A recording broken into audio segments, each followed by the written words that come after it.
నా జూబ్లీస్లా తిరుగుతున్నారా బరాబరు బీఆర్ఎస్ కార్యకర్తలు? మామూలుగా కన్నా జోరుగా తిరుగుతున్నాము, జోరుగా పబ్లిక్. నవీన్ యాదవ్ వీడియోలు చూసినాక కూడా తిరుగుతున్నారా? ఇప్పుడు ప్రత్యర్థి అన్ని పార్టీలలో ప్రత్యర్థి ఉంటారండి. ఇప్పుడు కాంగ్రెస్ పార్టీ నుంచి నవీన్ యాదవ్ గారు కానీ, బీజేపీ నుంచి లంకాల దీపక్ రెడ్డి గారు కానీ, మా అభ్యర్థి సునీత గోపీనాథ్ గారు కానీ అందరు ఉన్నారు. ఎవరు జోరులో ఎవరు ప్రచారంలో వాళ్ళు తిరుగుతున్నారు. కానీ ముఖ్యంగా ప్రజలు అనేది ఎక్కడ రెస్పాన్స్ ఇస్తున్నారు, ఏ పబ్లిక్ షోలలో అందరు రోడ్ షోలు పెడుతున్నారు. ఏ రోడ్ షోకి ముఖ్యంగా ఏ రోడ్ షోకి అత్యున్నతమైన బాగా రెస్పాన్స్ వస్తుంది, పబ్లిక్ ఎక్కడ రియాక్ట్ అవుతున్నారు, మార్పు కావాలి అనుకుంటున్నారు. ఈ 2 ఏళ్ళ ఈ ప్రజాపాలనలో చూసి విరక్తి పుట్టి చూసినారు కాబట్టే మాకు జనాలు అనేది మా వర్గం ఉన్నారని చెప్పి ఆలోచిస్తున్నాము. ముఖ్యంగా ఇప్పుడు చూసినట్టయితే ఆల్మోస్ట్ అయిపోయింది. ఇక 4 రోజుల్లో ప్రచారం అనేది ముగియబోయింది. 11వ తారీఖున ఓటింగ్లో, 14వ తారీఖు రిజల్ట్లో వచ్చే రిజల్ట్తోనే సమాధానం చెప్తాము. ముఖ్యంగా ఈ కాంగ్రెస్ గవర్నమెంట్కి రేవంత్ రెడ్డి గారు మైనారిటీ ఓట్ల కోసము ఇప్పుడు ఇన్ని రోజుల నుంచి మైనారిటీ మంత్రి ఇవ్వాలని గుర్తురాలేదు. కేసీఆర్ గారు, కేటీఆర్ గారు ఇంతమంది మొత్తుకున్నప్పటి నుంచి ఇప్పుడు జూబ్లీ హిల్స్లో ఓడిపోయిన అజరుద్దీన్ ఖాన్కి ఇప్పుడు మంత్రి ఇస్తున్నారు. మంత్రి ఇచ్చిన తర్వాత వారం రోజులు ఎంబడేసుకొని తిరిగి అడ్లూరి లక్ష్మణ్ గారి దగ్గరికి వెళ్ళి మైనారిటీ తీసి, ముఖ్యమంత్రి గారి దగ్గర ఉన్న పబ్లిక్ రిలేషన్స్ దాన్ని తీసి ఇచ్చి 2 శాఖలు ఏదో ఇచ్చేసి సర్ది పెట్టేసి నేను మైనారిటీ వాడిని, మీ వాడిని నేను మంత్రిని చేశాను చూడండి, ఇది మా కాంగ్రెస్ పార్టీ అంటే. మళ్ళీ ఇన్ని 2 ఏళ్ళకెళ్ళి ఏం చేశారు మైనారిటీ మినిస్టర్ అంటే? మేము చెప్పిన దాకానే, మీరు చెప్పిన తర్వాతనే మీరు కళ్ళు తెరిచారా? కాంగ్రెస్ పార్టీలో చాలా అజరుద్దీన్ కూడా కాంగ్రెస్ని గెలిపించకుంటే జూబ్లీ హిల్స్లో నేను జూబ్లీ హిల్స్కు రానని చెప్తున్నాడు బహిరంగంగా. ఎట్లా చూడొచ్చు? అదే వాళ్ళకి ఇప్పుడు ఆయన రాను అని తెలియనప్పుడు అంటే వాళ్ళకి ఓటమి భయం అనేది తెలిసిపోయింది కదా. ఇప్పుడు ముఖ్యంగా జనాలు ఎక్కడ ఓట్లు వేస్తారు అనేది తెలియజేయాలి ఉంటుంది. ఎవరి ప్రయత్నాల్లో వాళ్ళు ఉంటారు. కానీ ముఖ్యమంత్రి గారు ఇప్పుడు నిన్న రోడ్ షోలో 10 ఏళ్ళు నువ్వే మున్సిపల్ మంత్రిగా ఉన్నావు కదా కేటీఆర్, ఏం చేసినావు అని చూపిస్తే ఇప్పుడే ఇక్కడికైనా నివేదిక దాంట్లో పవర్ పాయింట్ ప్రజెంటేషన్లో మొత్తం ప్రజెంటేషన్ ఇచ్చారు. మొత్తం జూబ్లీ హిల్స్లో 5,383 కోట్లతో అభివృద్ధి చేసిన పని వాస్తవం కాదా?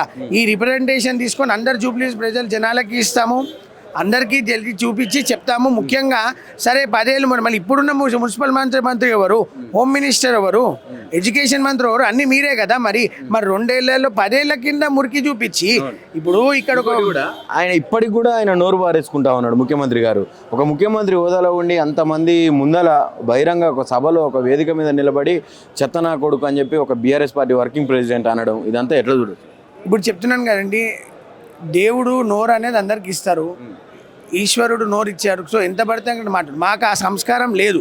సో 10 ఏళ్ల కింద మీరు మంత్రిగా ఉన్నారు, మున్సిపల్ నీ వల్లనే ఇంత అయింది అంటే ఇప్పుడు ఇక్కడ ఒక రోడ్డు ఉంది, ఇవాళ ఉడవకపోతే రేపైనా ఊడ్చినప్పుడే ఉంటుంది. సో 10 ఏళ్ల కింద ఊడ్చిన రోడ్లు క్లీన్ కాదు. మీరు 2 ఏళ్ల నుంచి ఉన్నారు కదా సార్, మేము 10 ఏళ్ళు ఉండే, మీరు 2 ఏళ్ల నుంచి మీరే మున్సిపల్ శాఖ మంత్రి వర్గులు కదా. ఇప్పుడు మీ మేయర్, డిప్యూటీ మేయర్ ఉన్నారు కదా, మరి మీరేం చేస్తున్నారు ఈ 2 ఏళ్లలో? 10 ఏళ్ల కింద ఉన్న రోడ్డు చూడండి బ్రదర్, ఇప్పుడు 10 ఏళ్ల కింద రోడ్డు వేస్తే అట్లనే ఉంటుందా? నెల రోజులు వేసిన రోడ్డే ఖరాబ్ అవుతుంది. సో మరి 2 ఏళ్ల నుంచి మీరే ఉన్నారు కదా, మీరే మున్సిపల్ శాఖ మంత్రి ఉన్నారు కదా, మరి మీరేం చేశారు 2 ఏళ్లలో? హైదరాబాద్లో అవసరం ఇదే జూబ్లీ హిల్స్లో 2 ఏళ్ల నుంచి మీరు ఉన్నారు కదా, 2 ఏళ్లలో అభివృద్ధి మీరు ఏం చేశారు అది జనాలకు చెప్పండి. అంతేగాని వాడరాక పాత గజ్జలు అన్నట్టు వాళ్ళు ఏం చేసిరు, వాళ్ళ వల్లనే ఇట్లా అయిపోయింది అట్లా అయిపోయింది అంటే జనాలు ఎవ్వరూ ముందులాగా లేరు. అందరికీ జనాలలో మార్పు అనేది వచ్చింది. ముఖ్యంగా ఇప్పుడు ఉన్నది ఎవరు ఏంటనే క్లియర్గా తెలుసుకొని క్లారిటీగా చెప్తున్నారు.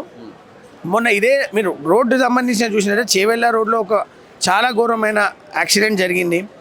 ఆ పరిస్థితి ఎవరికి రావద్దు. మేము కూడా చాలా చూసి పొద్దున చూసాం. ఒక 3 ఆడపిల్లలు ఒకే కుటుంబానికి సంబంధించిన వాళ్ళు చనిపోయారు. చాలా అంటే చాలా బాధాకరంగా అనిపించింది ఆ యాక్సిడెంట్ అనేది. 50 మంది వెళ్ళే బస్సులో 75 మంది ఓవర్లోడ్ అయ్యి బస్సు, వాళ్ళు ఎక్కడో కాలేజ్ నుంచో పెళ్లి నుంచో ఇంటికి హైదరాబాద్ వస్తున్నారు. 75-80 మంది బస్సు ఎక్కించుకొని ఫ్రీ బస్ అని చెప్పి మీరు ఎక్కించుకొని ఓ టిప్పర్ లారీ వచ్చి వాడు చనిపోవడంలో మీరు ముఖ్యంగా ఆ రోడ్ల మీద అంటున్నారు. మరి ఇప్పుడు అక్కడ ఉన్న కొండా విశ్వేశ్వర రెడ్డి గారు భారతీయ జనతా పార్టీ ఎంపీ, ఆయన ఏమంటారు, నీ బీఆర్ఎస్ పాలన వల్లనే ఇలా రోడ్లు జరిగినాయి అంటే. మరి కొండా విశ్వేశ్వర రెడ్డి గారు ఇప్పుడు అడుగుతున్నాను, మీకు ముఖ్యంగా మొదటిసారిగా ఎంపీగా గెలిపించింది కేసీఆర్ గారే, మీరు అదే చేవెళ్లలో బీఆర్ఎస్ పార్టీ నుంచి ఎంపీగా ఉన్నారు.